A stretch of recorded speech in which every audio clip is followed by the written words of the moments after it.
What is going on, everyone? The XFL draft is coming through this Friday, June 16th.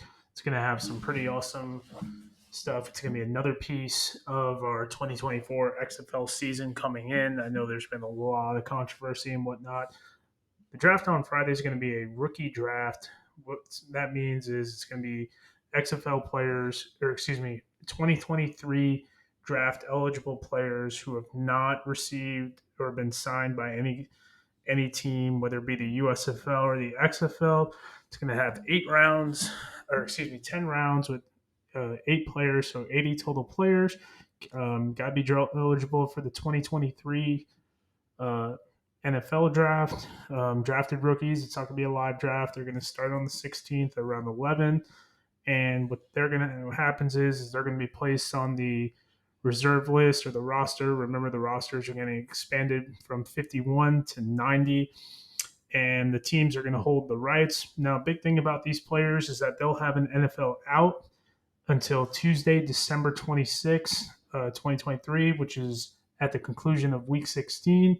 So that's going to kind of solidify that start. And then, like we said, there are going to be 90 players on these XFL rosters. So had a good idea. Thought I'd do this for the XFL. I didn't get a chance to do it with the USFL time restraints, and really didn't know what was going on. But I wanted to talk about several XFL eligible draft quarterbacks that I think the XFL should look at. Excluding on this list are any USFL quarterbacks that were drafted because I did an analysis of them. Link is in the bio for that, or any rookies who are currently on CFL or XFL rosters. I actually was looking at doing some intel on Logan Bonner, but he's currently up with the the Calgary Stampeders. But guys who are excluded are guys like Chase Bryce, Malik Cunningham, Adrian Martinez, Lindsey Scott, um, Tanner Morgan, and I believe that's it for the USFL guys. I think there was 5 quarterbacks who got drafted. So without further ado, let's get into this. One of my first quarterbacks I want to spotlight, Logan Nelson, coming from a Division II school called the University of Mary. Only NFL interest he got. He worked out with the Vikings. Um, had a gruesome knee injury in 2018. Saw him medically redshirt. Spent about 6.5 years in college. 2021 was one of his more dynamic performances. 41 touchdowns, 6 interceptions, threw for over 3,700 yards. But the 2022 season, he missed about 4 games due to his knee injury. Threw around 1,600 yards, touchdowns. I think he threw about 14 to 12 interceptions. Now, I look to him like a little bit of a weaker arm Carson Strong. There's not much film that I can find on him based off like YouTube, and I don't have all 22 access and whatnot. So the arm strength looks good. He's able to put touch on it, but sometimes his mobility it leaves a lot to be desired. Now he didn't run a 40, so the 40 times like at a pro day, I think he did a North Dakota State pro day. And the only 40 time I could really find from him was a while ago. He was running in the fives, the low fives, like 5.07 or something like that. Now, with a knee injury, that really irks me a little bit, especially in alt football. We recently saw how Carson Strong did. Wasn't too good, and then he was shut down. So we have two big knee injuries, one in 2022 and one in 2018. Now, it also seems like sometimes when he gets a little pressure, he's a little bit quick to start throwing off balance. I think Logan Nelson could be a real awesome piece. He's got decent size, nothing too crazy and whatnot, but it's definitely a project quarterback that we could see in the XFL, especially if he is getting NFL interest, even though it was only a camp invite. But we've seen the track record of XFL quarterbacks who have transitioned from camp invite to getting signed. Not just that's pretty much an alt football staple right now. The other quarterback I wanted to go over was Connor Dagenhart. This is a long, lanky kid from the University of New Haven and Holy Cross University, Northeast kid. He's a lot faster than you think. He's 6'6", 4'7", 4'7", 40 at the pro day at Harvard, the Ivy League pro day. Did 2 workouts, one with KC, one with Seattle in their mini camp. 43 touchdowns in 2021, 43 touchdowns. 3,900 yards, nine interceptions, um, 19 rushing touchdowns at New Haven, and then 16 touchdowns, 9 picks, and 5 rushing touchdowns while he was at Holy Cross throughout his career there. I mean, he's a taller guy. That's a lot of people are going to uh, fall in love with him. Was draft eligible, decided to continue to stay in school, went to New Haven after a 4 year career at Holy Cross. He was an all Patriot League guy, team captain. So he has air quote those Rico knows uses this term traits and whatever it's a fancy word for saying intangibles. Um, it's something that he had 2 more years to mature into this process by going to New Haven and starting more games and earning all conference honors and whatnot. Overall, really, really, really lanky kid, but extremely nimble. Pretty decent on moving around in the pocket, and he runs really well, bootlegs and waggles and whatnot. And it's like he's also very alert in the pocket as well. His pocket presence, I thought, was a lot better.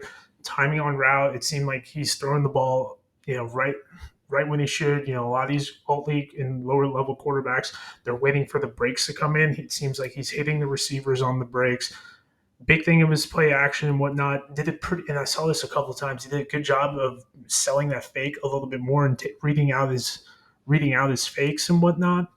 Does a decent job at reading, even when he's mobile, looking downfield. And he's taking some nice shots, like staying tough in the pocket and whatnot. He's been pretty aggressive as far as with that. I do think Dagenhart, because of his size, because of his all conference prowess and whatnot, could be an extremely sexy pick to a lot of these teams, especially with the fact that he has played, or I don't want to say has played, but has had NFL interest. The biggest thing I see in a lot of these quarterbacks is if they've had a little bit of NFL interest, that all these scouts and whatnot talk. So guy at KC, he sends his text message to his buddy, "Hey, this guy looks good.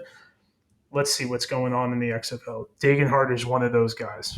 Definitely, big size and whatnot. Other guy to talk about, Kyle Ventrese, went to Buffalo, Georgia Southern, 52 touchdowns, 29 interceptions in his career, um, over 9,000 passing yards. So he's a 4 year starter at Buffalo, uber productive, took his game to another level, but he did throw 16 interceptions. So the ball security was a little bit, iffy in my opinion.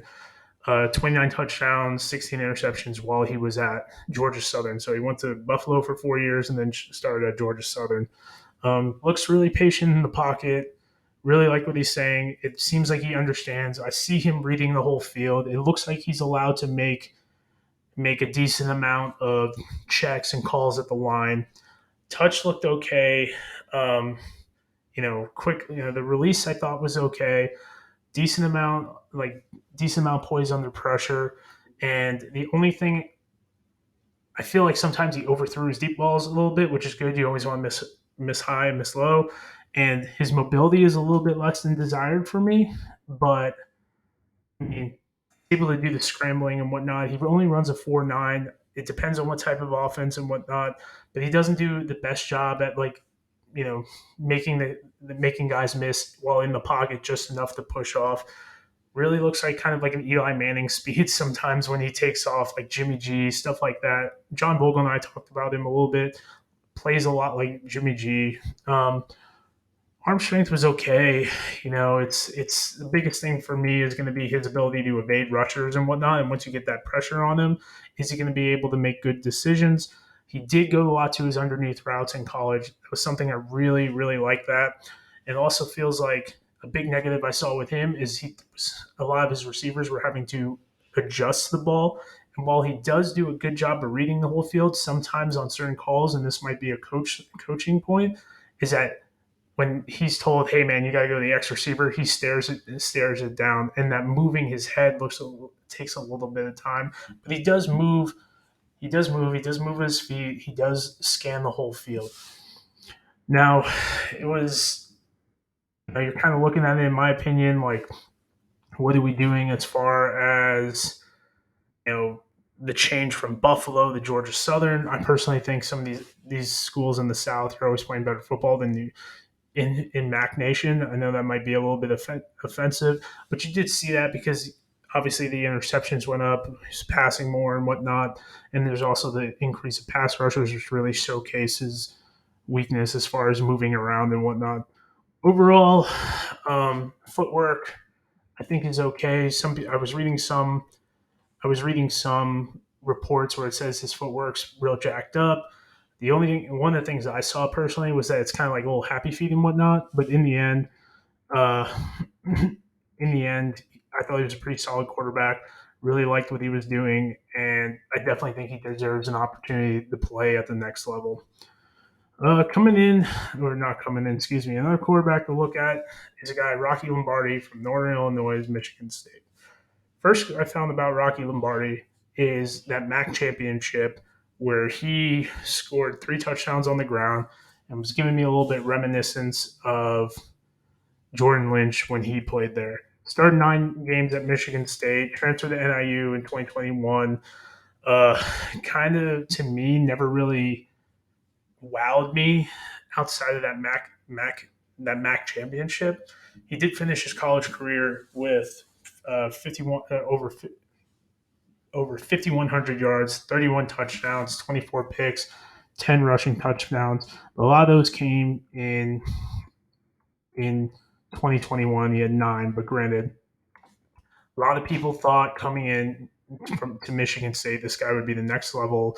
You know, they had a good run. Connor Cook, Kirk Cousins, Brian Hoyer, Drew Stanton, not crazy sexy names, but guys who have played in the NFL, XFL, USFL, Spring League. Brian Lewerke, one of them currently in the USFL right now.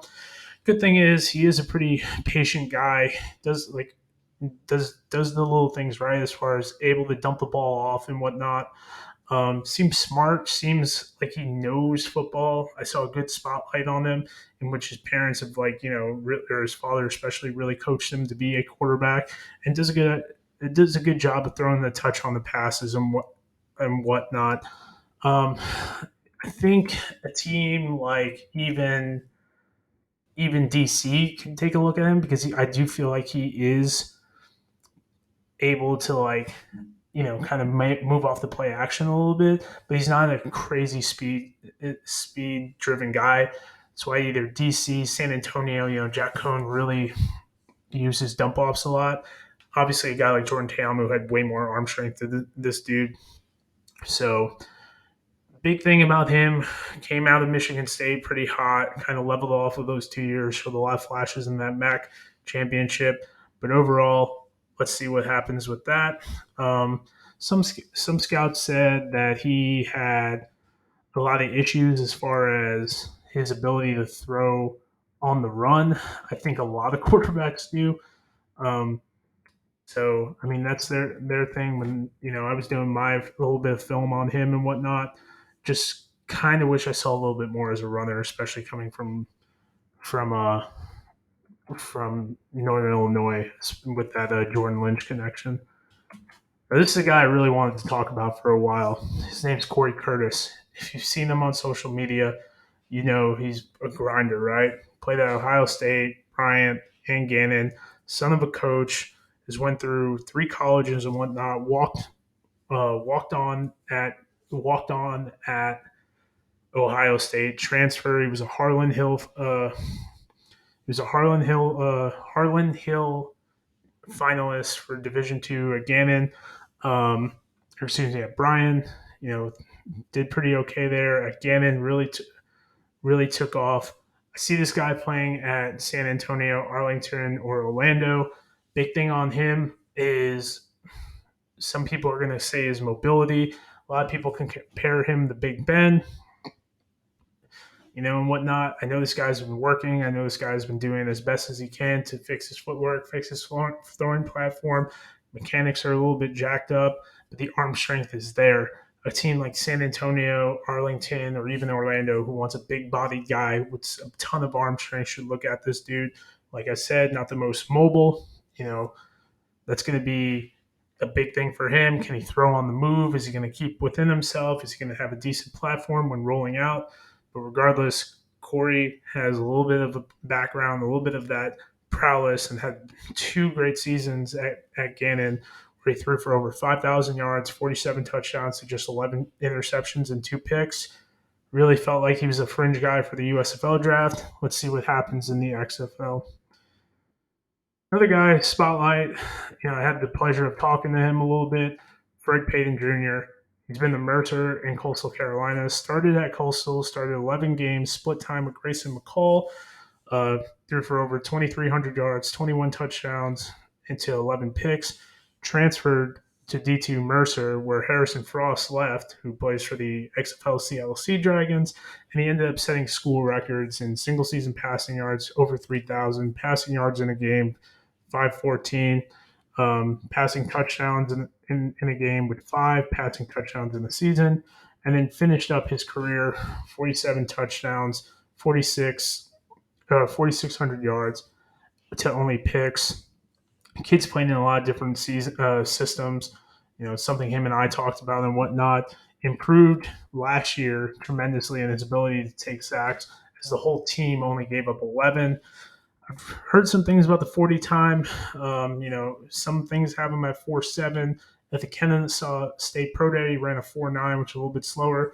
Decent size at 6'2", 215. Big thing about him, ability to adapt. Something I watched some Auburn film on him, and while he did look overwhelmed at times, he didn't turn the ball over, throw any too crazy passes. Granted, he's playing Auburn, they're a Division II school. But he did throw 2 touchdowns and completed almost 60% of his passes against an SEC school. I think a guy like Fred do a pretty decent job as far as being able to be in a more mobile system and whatnot, where he's rolling out and everything. He could show a little bit of flashes of PJ Walker. It could. No one knew who PJ Walker was coming out of Temple until he went to the Roughnecks. Remember, he was supposed to be the understudy to Connor Cook. But overall, I'm definitely really excited about some of these quarterbacks. Payton is one of them. All these guys are young guys in their football careers. You got a couple like Kyle Ventry's 6-year guy. Connor Dagenhart, 6-year guy and whatnot. But overall, I think each one of these guys has something to bring to the XFL, into pro football as well, especially when a lot of these guys have already garnered a little bit of NFL interest. I did miss one note here. I wanted to bring that up. Kyle Van Treese he had 2 NFL workouts, one with Tampa Bay and one with Indianapolis. So that's a little bit of NFL experience he brings in. Guys, appreciate you guys tuning in. As always, be sure to like, share, and subscribe. We'll see what happens with this video. Very curious to see where a lot of these quarterbacks go, whether they stay in Canada, they go to XFL, USFL, or maybe arena ball, or maybe back to the NFL. We'll never know. If there's any quarterbacks you think I should have done a little bit more homework on, let me know in the comments below. Till then, appreciate it. Make sure to like, share, and subscribe. Thanks, guys.